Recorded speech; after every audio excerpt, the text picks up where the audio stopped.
Mas salva o WhatsApp porque é mais rápido. 11 9 50 45 18 40.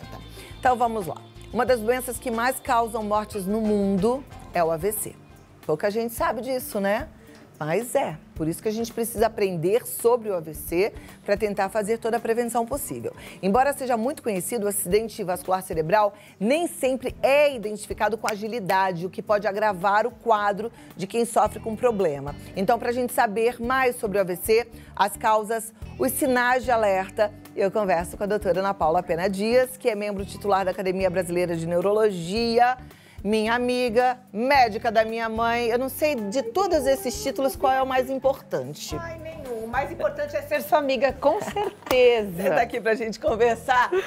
Ai, doutora Ana Paula, que bom poder bater esse papo contigo, porque eu nunca vou esquecer, eu tive uma cena que marcou muito a minha infância. Eu acho que eu devia de ter uns 9 anos e a gente estava na casa da praia e um tio da minha mãe, ele começou com sinais na mesma hora, ela muito rápida falou, é AVC, põe no carro, vambora. E foi assim que a gente conseguiu salvá-lo, porque ele realmente estava começando e foi tudo muito rápido. Ali eu já fiquei esperta, né? Por isso que eu falo que a gente acaba ensinando para os nossos filhos com o nosso próprio exemplo. Mas nem sempre as pessoas sabem quais são esses sinais, então que bom. Exato, Cláudia. Em primeiro lugar, muito obrigada de novo pelo convite, toda a produção, essa casa que eu adoro estar, né?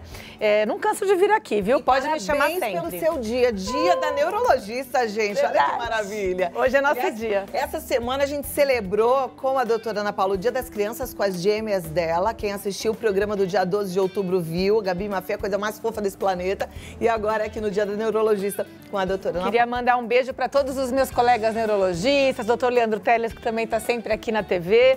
Maravilhoso, um beijão pro doutor Leandro. Que é incrível, Leandro. Que tem 4 livros super bacanas. Então, eu queria agradecer o convite e dizer da importância, Cláudia, da gente realmente falar sobre isso hoje, nesse mês e sempre, né? Por que a gente está falando de AVC, né? É o mês da conscientização do AVC, porque a gente vai ter um dia aí mundial dessa conscientização agora em outubro. Justamente por isso que você está trazendo, Clau, pela importância do reconhecimento rápido e do socorro imediato às pessoas que estão sofrendo de um AVC, tá? Porque poucas pessoas sabem que existe um tratamento que, se a gente instituí-lo rapidamente, a gente consegue reverter os sintomas do AVC. Então, é muito importante saber reconhecer os sintomas e correr para um pronto-socorro, ligar para o SAMU de preferência, para que seja ofertado ao paciente o tratamento adequado. Perfeito. Então vamos lá, gente, direto para o assunto, né? Quais são esses sintomas, doutora? Então, os principais sintomas, né? A gente tem perda de força súbita de uma hora para outra em metade do corpo. Então, de repente, um braço, uma perna ficou um pouco mais fraco. Desvio de rima, a boca ficou torta, né? A pessoa vai falar e percebe que a boca está mais difícil de falar, a boca tá desviada. Uma outra questão, alteração de sensibilidade. Então, de uma hora para outra, a pessoa percebe um formigamento ou uma anestesia em metade do corpo. Também a dificuldade de linguagem, dificuldade de encontrar palavras, tá? Todos esses são sintomas, se começarem assim de uma hora para outra, início súbito, a gente sabe que pode estar diante de um AVC. Eles precisam vir todos juntos ou a pessoa pode apresentar um sintoma? Não, Clau, pode ter um único sintoma e ser AVC. Então, o que a gente brinca é assim, na dúvida, vamos errar para mais. Vamos pensar que é um AVC, tá? Existe uma escala que a gente usa, a escala de Cincinnati, a escala pré-hospitalar, que são 3 sinaizinhos fáceis da gente lembrar. Primeiro sinal, pede para a pessoa levantar os braços, né? Se um dos braços estiver com dificuldade, a gente está com esse sinal alterado. Segundo sinal, pede para a pessoa dar um sorriso. Se tiver desvio da boca aí para um dos lados, segundo sinal está positivo. Terceiro sinal, pede para a pessoa falar uma palavra. Se ela tiver dificuldade para falar, também está alterado. Olha só, se eu tiver um desses 3 sinais alterados, eu tenho uma chance de mais de 70% de estar diante de um AVC. Se eu tiver um dos sinais, imediatamente eu devo ligar para o SAMU 192 ou, se você morar muito perto de um pronto-socorro, imediatamente procurar ajuda médica. Perfeito. A gente já falou várias vezes de AVC aqui e eu sempre fico achando que às vezes a gente vai muito profundamente para entender o que é um AVC, né? Mas para o leigo, eu acho que o importante é saber o básico. Então, eu vou te fazer essa pergunta assim de forma bem tranquila para todo mundo entender o que é um AVC. Então, o AVC, na verdade, é o famoso derrame, né, que as pessoas falam. O AVC, vamos falar da quantidade maior aí, né? A maior porcentagem, 85% das vezes, ocorre uma falta de sangue para uma determinada área do cérebro, que é o AVC isquêmico. Faltou sangue para aquela região, tá? 85% das vezes. 15% das vezes, o AVC é hemorrágico, ou seja, sangrou demais, né? Então, a gente tem aí um extravasamento do sangue no cérebro. Tanto um quanto o outro vão dar sintomas parecidos e lembrar, Clau, que essa doença, ela é a segunda causa de mortalidade no Brasil e no mundo, né? E é a principal causa de incapacidade, a principal causa que leva as pessoas a perderem aí dias de trabalho, anos, ficarem sequelados, precisando de cuidados. Tem algumas pessoas que nem voltam, né? A gente sabe que algumas pessoas ficam sequeladas de forma muito séria e profunda. O que causa, então, um AVC? Importante a gente falar também sobre as causas do AVC, né? Para a gente poder atuar na prevenção. Hipertensão arterial, né? O hipertenso é, sem dúvida nenhuma, a pessoa que mais tem risco de ter AVC. Lembrar, Clau, que a hipertensão é uma doença silenciosa. Muita gente acha que, eu não tenho pressão alta porque eu não estou sentindo nada.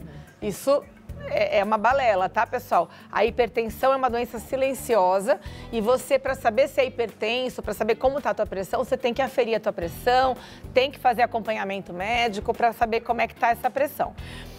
Deixa eu só te fazer uma pergunta em relação à pressão alta, porque eu vejo que as pessoas idosas tomam remédio para pressão. A partir de que idade a situação começa a ficar mais agravada em relação ao aumento de pressão? Então, a gente sabe que os idosos têm mais hipertensão, né? Então, acima de 60 anos, tem que ficar de olho porque a pressão geralmente começa a subir. Mas, cada vez mais, nós temos observado pessoas jovens, adolescentes, adultos jovens, pessoas de 20, 30, 40 anos hipertensos, muito associados ao estilo de vida, ao estresse, a maus hábitos de vida. Ok. Tá? Então, sinal alerta para todo mundo. Exatamente. E lembrar, Clau, muita gente que fica só tomando remédio para hipertensão e acha que está tratado. Não, não é só tomar o remédio, tá? É fazer o acompanhamento mesmo. Perfeito. Então, essa é uma das causas. Primeira causa. Segunda causa, a idade. A gente sabe que com o envelhecimento aumenta o risco de AVC. Então, se você tem mais de 65 anos, já tem um risco maior. Mais de 75, maior. E por aí vai. Quanto mais velho, maior o risco. Uma causa super importante de AVC, tabagismo, cigarro. Não precisamos nem falar, né, pessoal? Acho que é chover no molhado falar de cigarro, né? Eu acho que já tá hoje sabido, né, que não faz bem pra ninguém. Exato. Falar de cigarro hoje em dia, enfim. Quem fuma tem que parar, não tem jeito, tem que parar o quanto antes. Não tem mais nem acho que essa discussão de explicar a importância de parar, né, de cessar o tabagismo. Mas é um dos principais também fatores de risco. Depois vem diabetes, obesidade, sedentarismo, né? Então, aí a importância da atividade física, do controle de peso, da alimentação, né? Colesterol alto é um fator de risco muito importante também. Então, a gente falou de 3, né? Hipertensão, a idade, tabagismo, diabetes.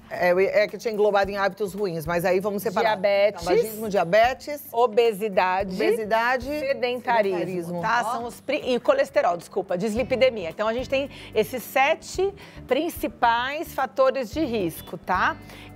E aí, é claro que a gente precisa incentivar a mudança de hábitos de vida e é por isso esse mês da conscientização, por isso que a gente fala tanto disso, né?